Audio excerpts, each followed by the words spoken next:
And finally, iOS 26.2 beta 2 apple ഇപ്പോൾ release ചെയ്യുന്നുണ്ട്. ഒരു അപ്ഡേറ്റ് വന്നിരിക്കുന്നത് ഏകദേശം 2.52 GB എൻ്റെ ഐഫോൺ 11 വന്നിരിക്കുന്നത്. മിക്കവാറും എല്ലാ ഡിവൈസിലും ഒരു 2 to 3 GB അണ്ടറിലാണ് ഈ ഒരു അപ്ഡേറ്റ് വന്നിരിക്കുന്നത്. ഈ ഒരു അപ്ഡേറ്റിൻ്റെ കൂടെ തന്നെ apple watch OS, Mac OS, tvOS, vision OS എന്നിങ്ങനെ കുറേയധികം ബേറ്റാസും റിലീസ് ചെയ്യുന്നുണ്ട്. ഇന്നത്തെ ഈ വീഡിയോയിൽ നമുക്ക് iOSന് ഫോക്കസ് സംസാരിക്കാം. ഇതേപോലെ റെഗുലറായിട്ട് ആപ്പിളിൻ്റെ അപ്ഡേറ്റ്സ്, ടിപ്സ്, ട്രിക്സ് എല്ലാം അറിയണമെങ്കിൽ നമ്മുടെ ചാനൽ ഇപ്പോൾ തന്നെ സബ്സ്ക്രൈബ് ചെയ്യുക. വർത്തിട്ടായിരിക്കും. സോ ഈ ഒരു കൊല്ലം നമുക്ക് 1 million സബ്സ്ക്രൈബേഴ്സാണ് ഹിറ്റ് ചെയ്യേണ്ടത്. മറന്നുപോകാതെ സബ്സ്ക്രൈബ് ചെയ്യുക. അതോടൊപ്പം തന്നെ ഇൻസ്റ്റാഗ്രാമിലും ഫോളോ ചെയ്യുകയാണെങ്കിൽ സ്റ്റോറീസ് ആയിട്ടും റീൽസ് ആയിട്ടും നിങ്ങൾക്ക് എല്ലാ അപ്ഡേറ്റ്സും ഈസി ആയിട്ട് ആക്സസ് ചെയ്യാം. So this is Vibin Savior. Welcome back to എവിക്ക.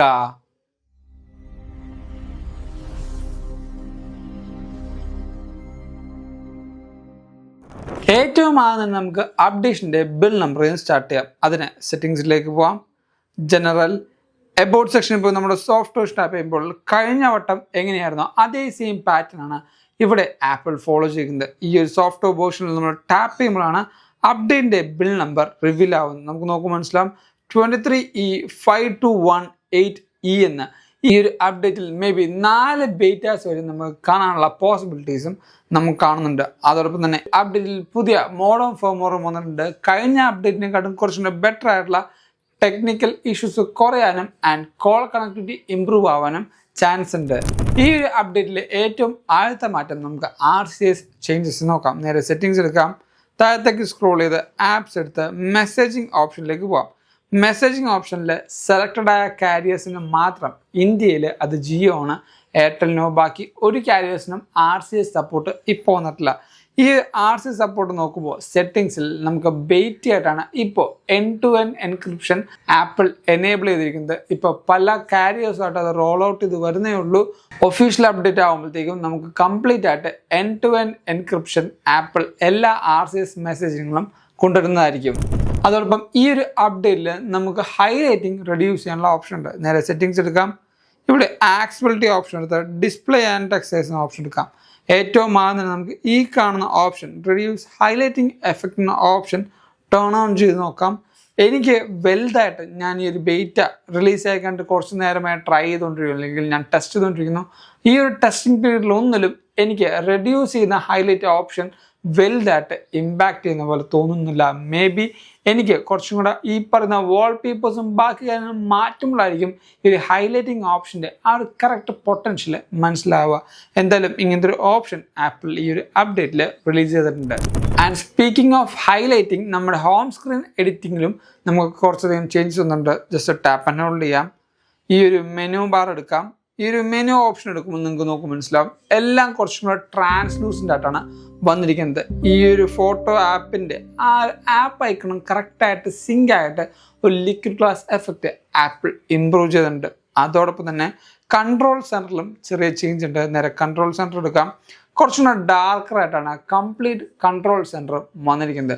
Control സെൻറ്ററിൻ്റെ എല്ലാ ഓപ്ഷൻസും ഡാർക്കറാക്കിയിട്ടുണ്ട്. ഈ ഒരു മെനു പ്ലാറ്റർ എടുക്കാം. ഈ ഒരു മെനു പ്ലാറ്ററിൽ ഇപ്പോൾ ബ്ലൂടൂത്ത് സെലക്ട് ചെയ്ത് നോക്കുമ്പോൾ മനസ്സിലാവും എല്ലാം ബ്ലാക്കിലാണ് വന്നിരിക്കുന്നത്, അല്ലെങ്കിൽ ഡാർക്കർ ഷെയ്ഡിലാണ് വന്നിരിക്കുന്നത്. ലാസ്റ്റ് അപ്ഡേറ്റ് വരെ നമുക്കൊരു വൈറ്റ് ഷെയ്ഡിലാണ് വന്നിരുന്നെങ്കിൽ ഈ ഒരു അപ്ഡേറ്റിൽ കുറച്ചുകൂടെ കോൺട്രാസ്റ്റ് കൂട്ടിയാണ് ഈ ഒരു അപ്ഡേറ്റ് ആപ്പിൾ എല്ലാ കാര്യങ്ങളും ടെക്സ്റ്റും ബാക്കി എല്ലാ വായിക്കാനുള്ള ഓപ്ഷൻസും ഇൻട്രൊഡ്യൂസ് ചെയ്തിരിക്കുന്നത്. കഴിഞ്ഞ ബേറ്റ 1 ഞാൻ പറഞ്ഞൊരു കാര്യമാണ്, ആപ്പ് സ്റ്റോറിൽ സെർച്ച് ബാർ ഇപ്പം മെയിൻ ബാറിൻ്റെ കൂടെ ഇൻറ്റഗ്രേറ്റ് ചെയ്യണം. നമുക്ക് നോക്കുമ്പോൾ മനസ്സിലാവും സെയിം ഒരു സിംഗിൾ ബാറായിട്ടാണ് ഇപ്പോൾ എല്ലാ മെനൂസും വന്നിരിക്കുന്നത്. സെയിം ആ ഒരു ചേഞ്ച് നമ്മുടെ ഗെയിംസ് ആപ്പിലും ആപ്പിൾ കൊണ്ടുവന്നുണ്ട്.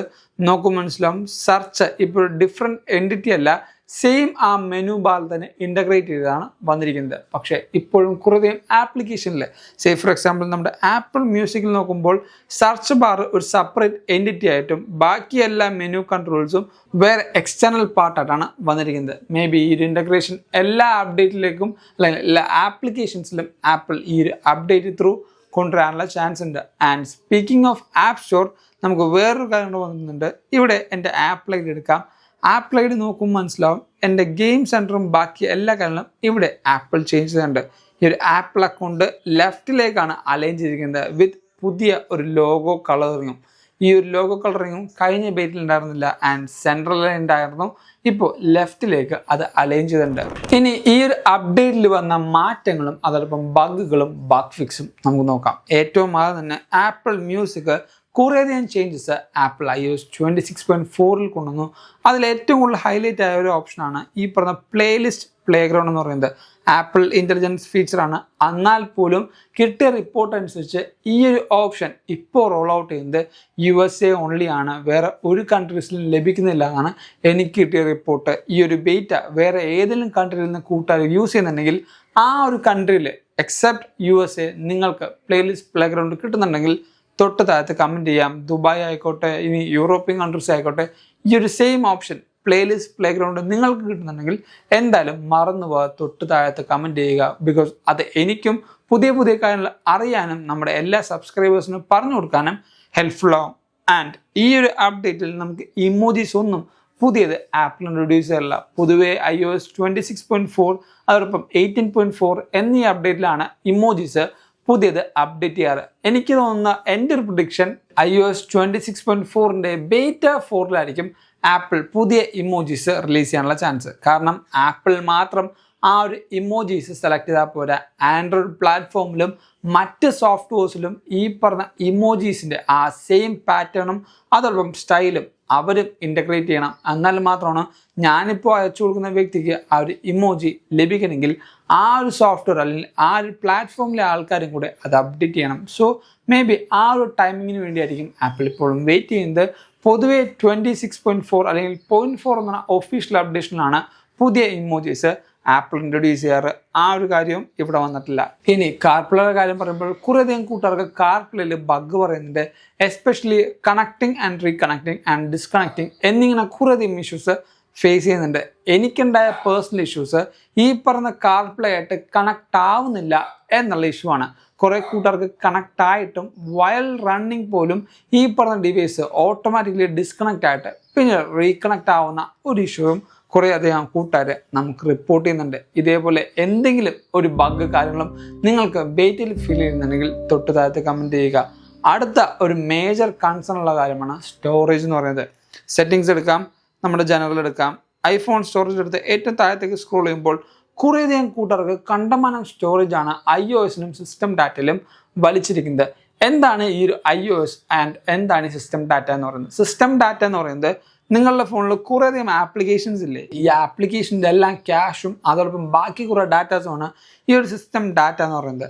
iOS എന്ന് പറയുന്നത് നിങ്ങളുടെ അപ്ഡേഷൻ അതോടൊപ്പം ബാക്കിയുള്ള ഡിവൈസിൻ്റെ കുറേയധികം ഡാറ്റാസും ഡീറ്റെയിൽസും എല്ലാം ഒരു iOSലാണ് കൂടുതലും കൺസ്യൂം ചെയ്യുന്നത്. ഈ പറഞ്ഞ iOSൽ തന്നെയായിരിക്കും ആപ്പിൾ ഇൻ്റലിജൻസ് എന്ന ഓപ്ഷനും കൺസ്യൂം ചെയ്യുന്നത്. നിങ്ങളെടുത്ത് നോക്കുമ്പോൾ മനസ്സിലാവും. മേ ബി ആപ്പിൾ ഇൻ്റലിജൻസിന് 5 to 6 GB വരെ അപ്ഡേറ്റ് അല്ലെങ്കിൽ ഈ പറഞ്ഞ സ്റ്റോറേജ് കൺസ്യൂം ചെയ്യാനുള്ള ചാൻസ് ഉണ്ട്. അതൊക്കെ കൊണ്ട് തന്നെയാണ് ഈ പറഞ്ഞ ആപ്പിൾ ഇൻ്റലിജൻസ് കറൻ്റ്ലി ഞാൻ എൻ്റെ എല്ലാ ആപ്പിൾ ഇൻ്റലിജൻസ് സപ്പോർട്ടഡ് ഡിവൈസിൽ ഓഫ് ചെയ്ത് വെച്ചിരിക്കുന്നത്. ഇനി ഈ ഒരു അപ്ഡേറ്റ് ശേഷം ഡിസ്പ്ലേയിൽ വരുമോ അതോടൊപ്പം ഡിസ്പ്ലേ അടിച്ചു പോകുമോ എന്ന ഡൗട്ടുള്ളവർക്ക് ഇത് iPhone 11 ആണ്. ഈ ഒരു 11 സീരീസിൽ വരെ എനിക്ക് ലൈൻ ഇങ്ങനെ ഹൊറിസോണ്ടലി വന്നിട്ടുണ്ട്. എല്ലാ ഡിസ്പ്ലേയിലും വെർട്ടിക്കലി വരുമ്പോൾ എനിക്ക് ഹൊറിസോണ്ടലി വന്നു. ഈ ഒരു ലൈൻ മാത്രമല്ല, ബേറ്റ 1 ഞാൻ ഇൻസ്റ്റാൾ ചെയ്തപ്പോൾ പുതിയ ഒരു ബേറ്റയും കൂടെ പിറന്നിട്ടുണ്ട്. ഇവനും കൂടെ എനിക്കിപ്പോൾ സ്വന്തമായിട്ട് ഫ്രീ ആയിട്ട് ആപ്പിൾ തന്ന ഒരു പുള്ളിക്കാരനാണ്. ചെറിയ ലൈൻ കാണുന്നുണ്ടെന്നാണ് ഞാൻ വെച്ചത്. കണ്ടോ? കറക്റ്റായിട്ട് ഒരു പുതിയ ലൈനും കൂടെ ഹൊറിസോണ്ടലി ഇപ്പോൾ ആപ്പിൾ എനിക്ക് ഗിഫ്റ്റഡ് ആയിട്ട് തന്നിട്ടുണ്ട്. ഇതേപോലെ പല കാര്യങ്ങളും നിങ്ങളുടെ ഡിവൈസിൽ വരാൻ ചാൻസ് ഉണ്ട്. അതുകൊണ്ടാണ് ഒരിക്കലും നിങ്ങളുടെ പ്രൈമറി ഡിവൈസിൽ ബേറ്റ അപ്ഡേറ്റ് ചെയ്യരുത് എന്ന് പറയുന്നത്. ഇതെൻ്റെ സെക്കൻഡറി ഡിവൈസ് ആണ്. എന്നാലും എനിക്കൊരു സങ്കടമുണ്ട്, ഉള്ള കാര്യം പറയാലോ. എന്നാലും ഞാൻ നിങ്ങൾക്ക് വേണ്ടി വീഡിയോ എടുക്കുമ്പോൾ എന്തായാലും നമുക്ക് വീഡിയോ ചെയ്തേ പറ്റുള്ളൂ. പക്ഷേ ആ ഒരു സ്നേഹം കൊണ്ടാണ് പറയുന്നത്, ഒരിക്കലും നിങ്ങളുടെ പ്രൈമറി ഡിവൈസിൽ ബേറ്റ അപ്ഡേറ്റ് ചെയ്യരുത്. സെക്കൻഡറി ഡിവൈസ് ആണെങ്കിൽ നിങ്ങൾക്ക് അപ്ഡേറ്റ് ചെയ്യാം. നിങ്ങൾക്ക് ഈ പറഞ്ഞ ഡിസ്പ്ലേ ഇഷ്യൂസ് വന്നാലും വലിയ പ്രൈമറി ആയിട്ടുള്ള ഇഷ്യൂസ് ഫേസ് ചെയ്യേണ്ട എന്നുള്ളതുകൊണ്ടാണ് സെക്കൻഡറി ഡിവൈസ് എപ്പോഴും അഡോപ്റ്റ് ചെയ്യാൻ പറയുന്നത്.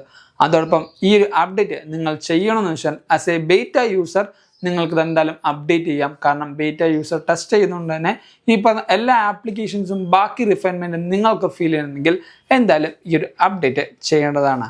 അടുത്തത്, ഈ ഒരു അപ്ഡേറ്റ് കൂടാതെ എന്നാണ് ഇനി വേറെ ഒഫീഷ്യൽ അപ്ഡേഷൻ വരുന്നത് വെച്ചാൽ മിക്കവാറും നെക്സ്റ്റ് വീക്കിൽ ആപ്പിൾ iOS 26.3.1 എന്ന ഒഫീഷ്യൽ അപ്ഡേഷൻ റിലീസ് ചെയ്യാനുള്ള ചാൻസ് ഉണ്ട്. കാരണം ഓൾറെഡി നമുക്ക് മാക് റൂമേഴ്സും അതോടൊപ്പം നമ്മൾ ഉൾപ്പെടെ ആ ഒരു പ്രൊഡിക്ഷൻ പറഞ്ഞാണ് പുതിയൊരു അപ്ഡേറ്റ് വരുമെന്ന്. ആ ഓരോ പ്രൊഡിക്ഷൻസും നമ്മുടെ ഇൻസ്റ്റാഗ്രാമിൽ ഞാൻ ഷെയർ ചെയ്യാറുണ്ട്.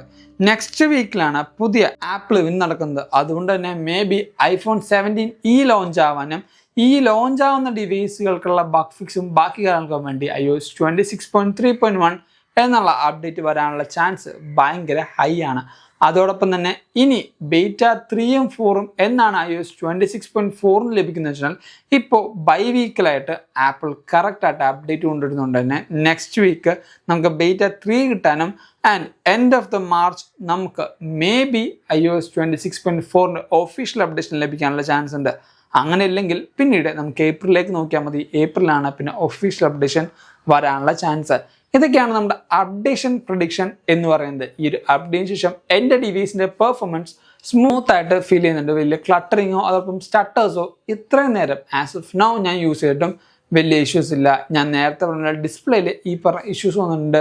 ആൻഡ് തേർമൽ മാനേജ്മെൻറ്റും ആപ്പിൾ ബെറ്റർ ആയിട്ടാണ് ഈ ഒരു അപ്ഡേറ്റിൽ കൊണ്ടുവന്നിരിക്കുന്നത്. സോ ഇതൊക്കെയാണ് നമ്മുടെ iOS 26.4 ബീറ്റ 2 വിശേഷങ്ങൾ എന്ന് പറയുന്നത്. ഈ ഒരു അപ്ഡേറ്റ് നിങ്ങൾക്ക് ഇഷ്ടപ്പെട്ടാൽ ഇപ്പോൾ തന്നെ ലൈക്ക് ചെയ്യുക. എല്ലാ കാര്യങ്ങളും ആപ്പിളിനെ കുറിച്ച് അറിയണമെങ്കിൽ നമ്മുടെ ചാനൽ ഇപ്പോൾ തന്നെ സബ്സ്ക്രൈബ് ചെയ്യുക. ഇൻസ്റ്റാഗ്രാമിൽ കൂടെ ഫോളോ ചെയ്യുകയാണെങ്കിൽ നിങ്ങൾക്ക് അവിടെയും കുറേ പുതിയ കാര്യങ്ങൾ അറിയാൻ പറ്റും. And thank you so much for watching soul video. This is Bin സേവ്യ സൈനിങ് ഫ്രം എവിക്ക.